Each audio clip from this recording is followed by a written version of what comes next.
À 72 heures de la cérémonie de clôture, il nous reste encore pas mal de morceaux de cinoche à nous mettre sous la dent. Bonjour, c'est Alexis de Réaliser sans trucage. Nous sommes toujours au 79e Festival de Cannes et toujours en partenariat avec Celsius. À titre personnel, je sors tout juste de la projection de la bataille de Gaulle, l'âge de fer, premier volet d'un diptyque consacré au général de Gaulle réalisé par Antonin Baudry, qui était diffusé hier soir en séance de gala et qui a offert au festival un de ses plus beaux tapis rouges. Du côté de la compétition officielle, deux films très importants seront projetés aujourd'hui. Tout d'abord, La Bola Negra, réalisée par le tandem espagnol Los Ravis, qui nous promet un récit sur la transmission et l'héritage autour de trois temporalités différentes. Et puis ce soir, c'était l'un des films les plus attendus de cette sélection cannoise, Coward, le nouveau long métrage du cinéaste belge Lucas Dont, qui, rappelons-le, est déjà passé sur la croisette. Il était reparti avec le grand prix pour son long métrage précédent, Klaus. Enfin, je sais que mes camarades et moi-même avons très hâte de découvrir ce qui s'annonce comme une des surprises horrifiques du festival, c'est du moins ce qu'on espère,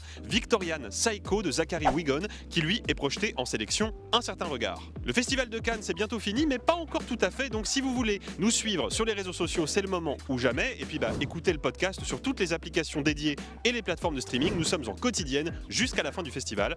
À très vite.